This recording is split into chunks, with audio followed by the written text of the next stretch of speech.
আপনাদের দেখাবো এশিয়ার দুই ঘর কেমন।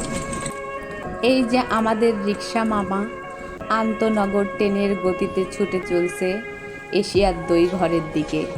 দেখতেই পাচ্ছেন কত সুন্দর ফাঁকা রাস্তাঘাট। আপনারা আবার মনে করেন না যেন এরকম ফাঁকা পরিবেশ সব সময় থাকে। ঈদের ছুটিতে সবাই চলে গেছে যে যার নিজ এলাকায়, এই জন্য জলেশ্বরীর তলাটা পুরো ফাঁকা। সামনেই ঘোড়া মোড় দেখছেন, দুই পা দাঁড়িয়ে ঘোড়াটা কি সুন্দর করে দাঁড়িয়ে আছে। একটু এগোলেই দেখতে পাবেন পুলিশ প্লাজা সুপার শপ আর কি। এটা হচ্ছে খোকন পার্ক। এখানে আমরা বিকেলে আসি মূলত ঘুরতে। ও বাবা, সামনে গাড়িও সাজা রাখছে। আমাদের দাওয়াত না দিয়েই গাড়িটা চলে গেল। এটাই সেই আমাদের সাতমাতা মোড়, যেখানে আছে মূলত 7টি রাস্তা। যে দিক দিয়ে মন চায় আপনি যেতে পারবেন আপনার গন্তব্যে। এই তো এখন আমরা দুই ঘরের উদ্দেশ্যে ছুটে চলেছি।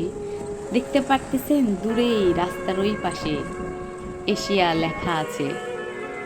অবশেষে আমরা চলে এসেছি সেই কাঙ্ক্ষিত জায়গায়। ভিতরে ঢুকে তো অবাক, কি এত মানুষের ভিড়, মনে হচ্ছে আমি মাছের বাজারে চলে এসেছি।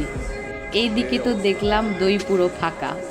মামারা বলতেছে দই নেই, একটু অপেক্ষা করতে হবে। তো কি আর করার, ওনারা মিষ্টি দিচ্ছিল আর সবাই আমরা দইয়ের জন্য অপেক্ষা করতেছিলাম। এইদিকে দেখেন কত সুন্দর এশিয়ার দই মিষ্টি হচ্ছে বগুড়ার বিখ্যাত। সো বিশেষ বিশেষ মুহূর্তগুলোতে এইরকম দই মিষ্টির সংকট দেখা দিলেও একটু সময় তাদের দিলেই আর কি, তারা আবার নিয়ে এসে দিয়ে দেবে আপনাকে। পুরোই ফাঁকা দেখতে পাচ্ছেন, সকাল থেকে সব কিছু বিক্রি হয়ে গেছে। সবাই চাতক পাখির মতো এদিক ওদিক তাকাইয়ে দেখছে কখন দই আসবে, কিন্তু দই তো আর আসে না। এভাবেই মিনিট 15-20 সবাই দাঁড়ায় থাকলাম, ওয়েট করতেছিলাম। তারপর দেখতে পেলাম দই এসে হাজির।